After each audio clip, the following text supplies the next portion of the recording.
Trust wallet എന്താണ്, നമ്മളെ tone wallet നമ്മൾ നോക്കിയിട്ടുണ്ടായിരുന്നല്ലോ, അതിൻ്റെ അതേ തന്നെയാണ് ട്രസ്റ്റ് വാലറ്റ്. ഒരു വാലറ്റാണ്. നമ്മൾ ടോൺ വാലറ്റ് ക്രിയേറ്റ് ചെയ്ത പോലെ തന്നെയാണ് ക്രിയേറ്റ് ചെയ്യുക. ഞാൻ ജസ്റ്റ് അതൊന്ന് കാണിച്ചു തരാം. ഓക്കെ, അപ്പോൾ ട്രസ്റ്റ് വാലറ്റ് നമ്മൾ എന്ത് ചെയ്യാം, ഓപ്പൺ ചെയ്യാം. ഓപ്പൺ ചെയ്യുമ്പോൾ ഇങ്ങനെ ഒരു ഇൻ്റർഫേസാണ് വരിക. എൻ്റെ ഇത് അപ്ഡേഷൻ ആയിട്ടുണ്ട്. അപ്പോൾ ഞാനൊന്ന് അപ്ഡേറ്റ് ചെയ്തിട്ട് ബാക്കി പറഞ്ഞുതരാം. ഓക്കെ, അപ്ഡേഷൻ കഴിഞ്ഞിട്ടുണ്ട്. അപ്പോൾ ക്രിയേറ്റ് ന്യൂ വാലറ്റ് എന്നുള്ളത് കൊടുക്കാം. ഓക്കെ, അതിൻ്റെ ശേഷം ബാക്കപ്പ് മാനുവലി കൊടുക്കുക. ഓക്കെ, പിന്നെ നമ്മളോട് ക്വസ്റ്റ്യൻസ് 2-3 ഉണ്ടാവും, അത് ചോദിക്കും. അപ്പം നമുക്ക് ഇങ്ങനെ ഒരു 12 അക്കമാണ്. മറ്റേ ടോൺ വാലറ്റിൽ 22 വാക്കായിരുന്നു, വേർഡായിരുന്നു. ഇതിൽ വരുന്നത് 12 വേർഡാണ്. അപ്പോൾ നമ്മളത് എന്ത് ചെയ്യണം, കോപ്പി ചെയ്ത് വെക്കുകയാണ്. ഞാൻ എന്താ ചെയ്യണമെന്ന് വെച്ചാൽ, ഞാൻ എൻ്റെ ഡ്രൈവിലേക്ക് മാറ്റുകയാണ്. ഓക്കെ, ഡ്രൈവിൽ മാറ്റുമ്പോൾ പിന്നെ വലിയ ബുദ്ധിമുട്ടുണ്ടാവില്ല. അപ്പോൾ നമുക്ക് അത് മിസ്സാവോ എന്നുള്ളൊരു പേടിയില്ല. അപ്പോൾ പരമാവധി ഡ്രൈവിൽ ചെയ്യാൻ പറ്റുന്നവരൊക്കെ ചെയ്യാം. അല്ല എന്നുണ്ടെങ്കിൽ എന്ത് ചെയ്യുക, നമ്മൾ നേരെ വന്നിട്ട് നമ്മുടെ ഇതെടുത്തിട്ട്, അതായത് ഒരു ഡയറി എടുത്തിട്ട് അതിൽ എഴുതിയിട്ട് വെക്കുക. കാരണം ആരും ഇത് മിസ് ചെയ്യരുത്. നമ്മൾ കണക്ട് ചെയ്യുന്ന എല്ലാ കാര്യങ്ങളും ഇതിലാണ് വരിക. ഈ ഒരു കോഡ് പോയാൽ പിന്നെ നമുക്ക് എന്ത് ചെയ്യാൻ പറ്റില്ല, ഇതറിയില്ല എന്നുണ്ടെങ്കിൽ നമുക്കത് റിക്കവറി ചെയ്തെടുക്കാൻ പറ്റില്ല. നിങ്ങളെ ഫോണൊന്ന് മിസ്സാവുക, അതേപോലെ എന്തെങ്കിലുമൊക്കെ പ്രശ്നം വന്നാൽ നമുക്കിതൊന്നും ചെയ്യാൻ പറ്റത്തില്ല. അപ്പോൾ അതുകൊണ്ടാണ് നിങ്ങളത്തെ എന്ത് ചെയ്യണത്, ഇത് കാര്യമായിട്ട് പറഞ്ഞു തരുന്നത്. ഓക്കെ, അപ്പോൾ ഇതെല്ലാവരും സേവ് ചെയ്ത് വെക്കുക. എന്നിട്ട് നമ്മൾ സാധാ കൊടുക്കുന്ന പോലെ കണ്ടിന്യൂ കൊടുക്കുക. കണ്ടിന്യൂ കൊടുത്തിട്ട് അവർ ഇതിൻ്റെ നിങ്ങളത് സേവ് ചെയ്തിട്ടുണ്ടോ എന്നുള്ളത് കറക്റ്റ് അറിയാൻ വേണ്ടിയിട്ടാണ് ഇങ്ങനെ ഒരു ചോദ്യം ചോദിക്കുന്നത്. അപ്പോൾ നമ്മൾ അതിൽ നോക്കിയിട്ട് തന്നെ എന്ത് ചെയ്യുക, എഴുതി വെച്ചതോ അല്ലെങ്കിൽ സ്ക്രീൻഷോട്ട് എടുത്ത് ഡ്രൈവിൽ വെച്ചതോ ഓപ്പൺ ആക്കിയിട്ട്, അപ്പോൾ അവരിവിടെ ചോദിച്ചിട്ടുള്ളത് ഒന്നാമത്തെ വാക്ക് ഈ ഒരു 3 ഏതാണ് എന്നാണ് അവർ ചോദിച്ചിട്ടുള്ളത്.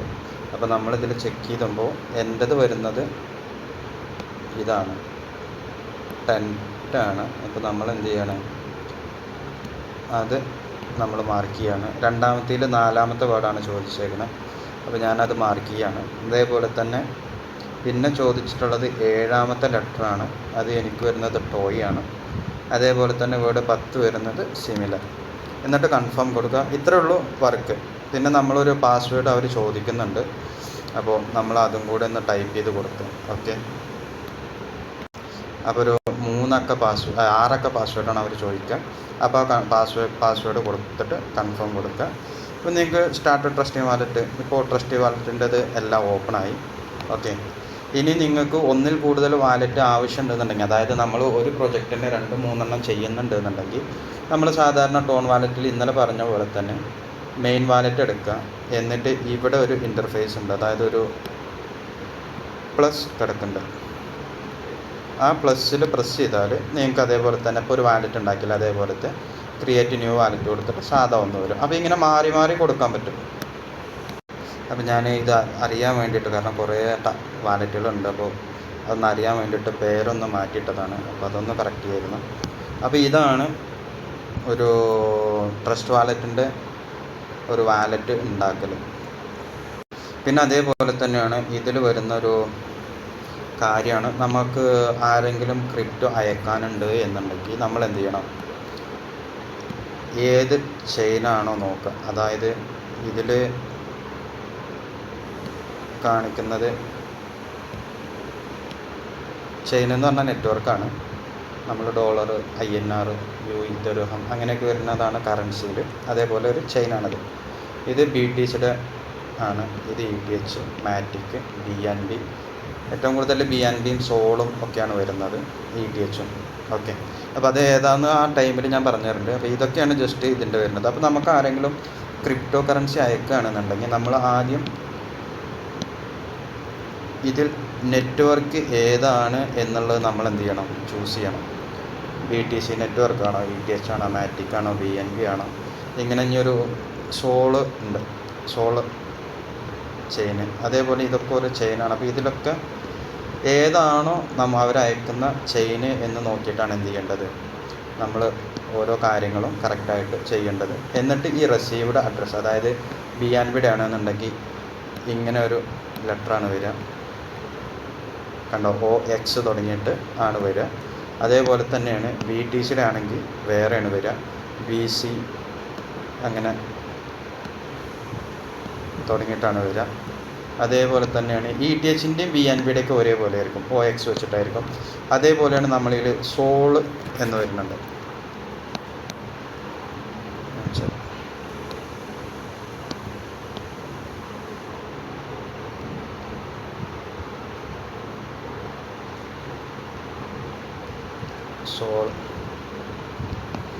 സൊലാന സോള് എന്നാണ് പറയുക. അപ്പോൾ ഇതിന് വേറെതാണ് വരിക. പിന്നെ അതേപോലെ തന്നെയാണ് ടോണ്, നമ്മൾ ഇപ്പോൾ ചെയ്തുകൊണ്ടിരുന്നില്ലേ ഹാംസ്റ്ററിൽ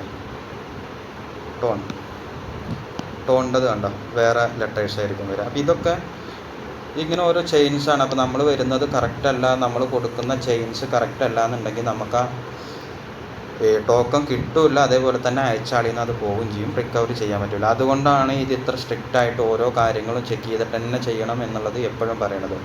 അപ്പോൾ നമുക്കിപ്പോൾ ഏതാ വരുന്നത് നോക്കിയിട്ട് അത് ചെയ്യാം. അപ്പോൾ BNB ആണ് നമുക്ക് വരുന്നതെങ്കിൽ BNB ചെയിൻ ഓപ്പൺ ആക്കിയിട്ട് ഈ റിസീവ്ഡ് എന്ന ഈ ഒരു അഡ്രസ്സ് എന്ത് ചെയ്യാം, കോപ്പി ചെയ്ത് കൊടുക്കുക. അതായത് ഇത് ഓപ്പൺ ആക്കിയാൽ നിങ്ങൾക്ക് ഈ ഒരു കോഡാണ് കിട്ടുക. ഇത് അയച്ചു കൊടുത്താൽ നിങ്ങൾക്ക് എന്ത് ചെയ്യും, ആർക്കാണോ ഫണ്ട് നിങ്ങൾക്ക് അയക്കേണ്ടത് അവർക്ക് ഈ അഡ്രസ്സ് കൊടുക്കുക. അല്ലെങ്കിൽ എന്ത് ചെയ്യുക, ഈ ഒരു QR കോഡ് കൊടുത്താൽ അവർക്ക് എന്ത് ചെയ്യാൻ പറ്റും, ഇത് സ്കാൻ ചെയ്തിട്ട് ഈ ഒരു അഡ്രസ്സിലോട്ട് കറക്റ്റായിട്ട് അയക്കാൻ പറ്റും. ഇങ്ങനെയാണ് അത് ഓരോ ചെയിന് നോക്കുക. അതായത് റിസീവ്ഡ് പ്രസ് ചെയ്യുമ്പോൾ തന്നെ അവർ ചെയിന് ചോദിക്കും. അതായത് റിസീവ്ഡ് ചോദിക്കുമ്പോൾ ഇവിടെ ഏത് നെറ്റ്വർക്കാണ് എന്നുള്ളത് ചോദിക്കുന്നുണ്ട്. അപ്പോൾ അതിൽ നമുക്ക് ഇഷ്ടപ്പെട്ട ഏതാണല്ല, നമുക്ക് അയക്കുന്ന ഏത് നെറ്റ്വർക്കാണോ ആ ഒരു നെറ്റ്വർക്ക് അവരെന്ത് ചെയ്യും, നമ്മൾ ചോദിക്കും. ടോണാണെന്നുണ്ടെങ്കിൽ ഇത് ഓപ്പൺ ആക്കുക. എന്നിട്ട് ഈ ഒരു ഇൻ്റർഫേസ് ഈ ഒരു QR കോഡ് അല്ലെങ്കിൽ ഈ ഒരു അഡ്രസ്സ് നമ്മൾ കൊടുക്കുക. ഓക്കെ, ഇങ്ങനെയാണ് ഓരോ വാലറ്റുകളും യൂസ് ചെയ്യണത്. മെത്തേഡൊക്കെ ഒരേപോലെ തന്നെയാണ് വാലറ്റിന്. എല്ലാവരും അപ്പോൾ കറക്റ്റ് ഒരു വാലറ്റ് ഉണ്ടാക്കി വെക്കുക. അത് WCoins ആയിട്ട് കണക്ട് ചെയ്യാനുള്ളതാണ്.